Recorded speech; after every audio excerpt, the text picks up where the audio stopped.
आखिर क्यों हुआ महाबली हनुमान और सुदर्शन चक्र में महायुद्ध? जैसा कि हम सभी जानते हैं कि त्रेता युग में भगवान विष्णु प्रभु श्री राम के रूप में जन्म लिए थे और इस जन्म में महाबली हनुमान उनके सेवक थे। ऐसा माना जाता है कि राम भक्त श्री हनुमान चिरंजीवी हैं और पृथ्वी के अंत तक वह यहाँ मौजूद रहेंगे। परंतु दर्शकों, आज मैं आपको श्री राम और उनके भक्त हनुमान के कथा की जगह आखिर क्यों हुआ महाबली हनुमान और भगवान कृष्ण और महाबली हनुमान जी एक की एक ऐसी कथा के बारे में बताने जा रहा हूं जिसके बारे में कम ही लोग जानते हैं। इस एपिसोड में मैं आपको बताऊंगा कि आखिर हनुमान जी और श्री कृष्ण के अस्त्र सुदर्शन चक्र के बीच किस बात को लेकर युद्ध हुआ था और उसका परिणाम क्या हुआ। कथा के अनुसार एक समय सुदर्शन चक्र को अपनी शक्ति पर अहंकार हो गया। वह मन ही मन सोचने लगा कि तीनों लोकों में उससे बड़ा कोई भी शक्तिशाली नहीं है। सुदर्शन चक्र को यह अभिमान हो गया था कि भगवान श्री कृष्ण भी अंत में दुष्टों का नाश करने के लिए मेरी ही सहायता लेते हैं। उधर इस बात का ज्ञान जब भगवान श्री कृष्ण को हुआ तो उन्होंने ने निश्चय किया कि किसी भी तरह सुदर्शन चक्र के अहंकार को तोड़ना ही होगा। फिर भगवान श्री कृष्ण ने सुदर्शन चक्र के अभिमान तोड़ने के लिए हनुमान जी की सहायता ली और उन्होंने हनुमान जी को याद किया। कहते हैं कि दूर रहते हुए भी भक्त और भगवान दोनों एक दूसरे की बात समझ जाते हैं। इसलिए कृष्ण जी के याद करते ही हनुमान जी समझ गए कि प्रभु उन्हें याद कर रहे हैं। चूंकि हनुमान जी यह जानते थे कि उनके प्रभु श्री राम और श्री कृष्ण एक ही हैं, इसलिए वो बिना किसी देरी के द्वारका के लिए निकल पड़े और द्वारका वो श्री कृष्ण से मिलने दरबार में जाने की बजाय द्वारका के राज उपवन में चले गए। उपवन पहुंचने पर उन्होंने देखा कि वहां के वृक्षों पर बड़े ही मीठे और रसीले फल लगे हुए हैं। हनुमान जी को भूख भी लगी थी, इसलिए उन्होंने वृक्षों से फल तोड़कर खाना शुरू कर दिया। और फिर जब उनका पेट भर गया तो वो वृक्षों और उस पर लगे फलों को तोड़कर फेंकने लगे।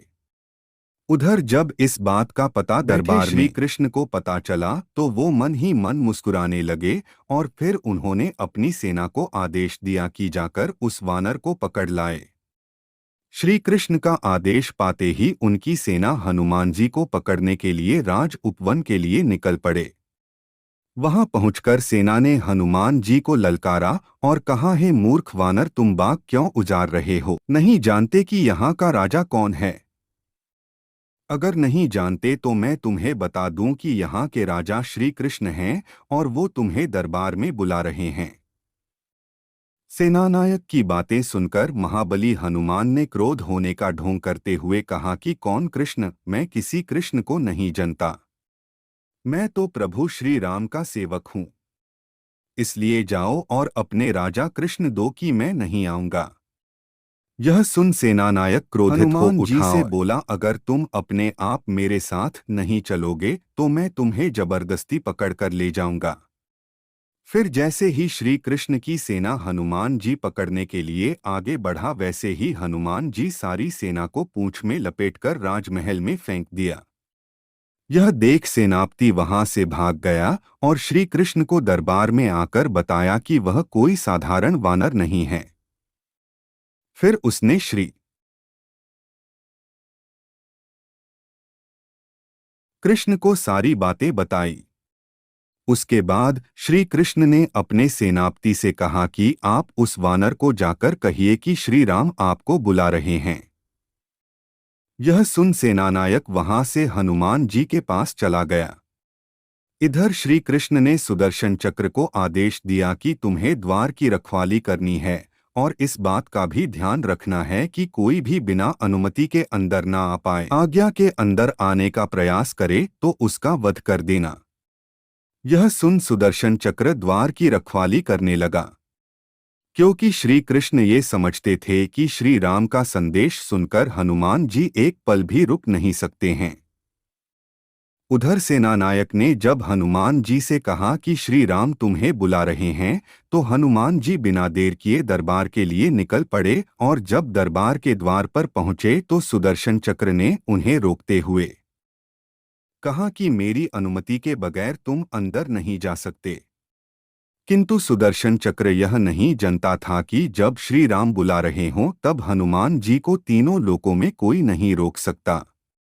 सुदर्शन की बात सुनकर हनुमान जी ने सुदर्शन से अपना रास्ता छोड़ने के लिए कहा, लेकिन सुदर्शन ने हनुमान जी को युद्ध के लिए ललकारा और फिर दोनों में महाभयंकर युद्ध होने लगा।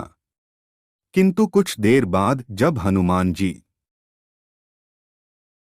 को यह ज्ञात हुआ कि सुदर्शन के साथ युद्ध में उलझकर मेरा समय बर्बाद हो रहा है, तो उन्होंने मन ही मन सोचा कि किसी भी तरह इस युद्ध को जल्द ही समाप्त करना होगा।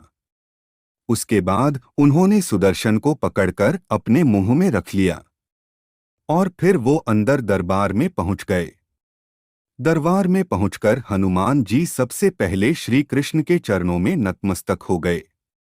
यह देख श्री कृष्ण जी ने हनुमान को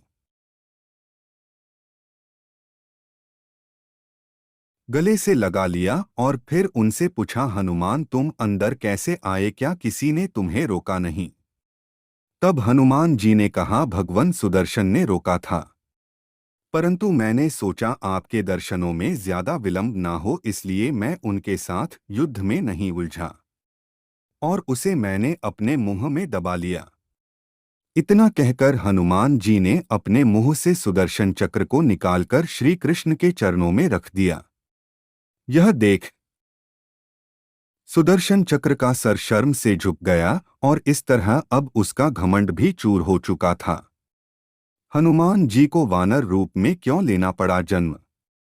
पौराणिक ग्रंथों में वर्णित कथा के अनुसार बजरंग बली की माता अंजनी अपने पूर्व जन्म में इंद्रराज के महल में अप्सरा थीं। उनका नाम पुंजिकस्थला था। उनका रूप बहुत आकर्षक और स्वभाव चंचल था। एक बार चंचलता के कारण उन्होंने एक ऋषि के साथ अभद्र व्यवहार किया। तब ऋषि ने क्रोध में पुंजिकस्थला को श्राप दिया कि वो बानरी का रूप ले लेगी। ऐसा श्राप सुनकर पुंजिकस्थला को आत्मग्लानि हुई और उसने ऋषि से क्षमा मांगकर श्राप को वापस लेने के लिए विनती की। तब ऋषि ने दयाभाव से कहा कि तुम्हारा वानर रूप भी परम तेजस्वी होगा और तुम एक बहुत ही कीर्तिवान और यशस्वी पुत्र को जन्म दोगी। तो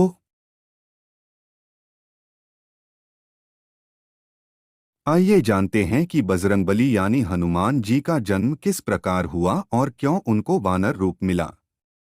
तपस्या में लीन ऋषि से श्राप मिलने के पश्चात एक दिन पुंजिकस्थला से इंद्रदेव ने मनचाहा वरदान मांगने के लिए कहा।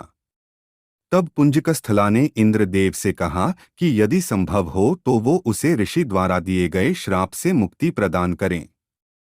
इंद्रदेव के पूछे जाने पर पुंजिकस्थला ने बताया कि वो ऋषि एक वानर हैं और मैंने उन ऋषि पर फल फेंकना शुरू कर दिए, परंतु वो कोई साधारण वानर नहीं अपितु परम तपस्वी साधु थे।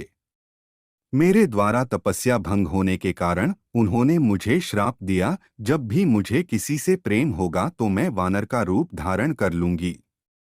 मेरा ऐसा रूप होने बाद भी उस व्यक्ति का प्रेम मेरे प्रति कम नहीं होगा। इंद्रदेव ने पूरा वृत्तांत सुनने के बाद कहा कि तुम्हें धरती पर जाकर निवास करना होगा।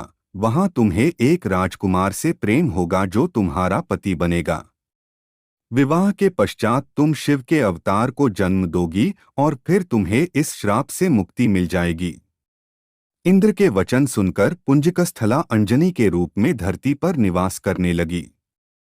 उसे वन में एक बार एक युवक दिखा जिसकी और वो आकर्षित हुई। जैसे ही उस युवक ने समय पश्चात जब दोनों संतान सुख से वंचित रहे तब अंजनी मातंग ऋषि के पास पहुंची और अपनी पीड़ा बताई। तब मातंग ऋषि ने उन्हें नारायण पर्वत पर स्थित स्वामी तीर्थ जाकर 12 वर्ष तक उपवास करके तप करने के लिए कहा। तब एक बार वायुदेव ने अंजनी की तपस्या से प्रसन्न होकर वरदान दिया कि तुम्हें अग्नि, सूर्य, सुवर्ण, वेद वेदांगों का मर्मज्ञ और बलशाली पुत्र प्राप्त होगा। यह वरदान प्राप्त होने के पश्चात वे शिव जी की तपस्या करने लगीं। तब शिव जी ने प्रसन्न होकर उन्हें वरदान मांगने के लिए कहा। तब अंजना ने ऋषि द्वारा मिले श्राप के विषय में बताते हुए कहा कि इस श्राप से मुक्त होने के लिए मुझे शिव के अवतार को जन्म देना है, इसलिए कृपया आप बाल रूप में मेरे गर्भ से जन्म लें। शिव जी ने अंजनी को आशीर्वाद दिया और अंजना के गर्भ से बजरंग बली के रूप में शिव जी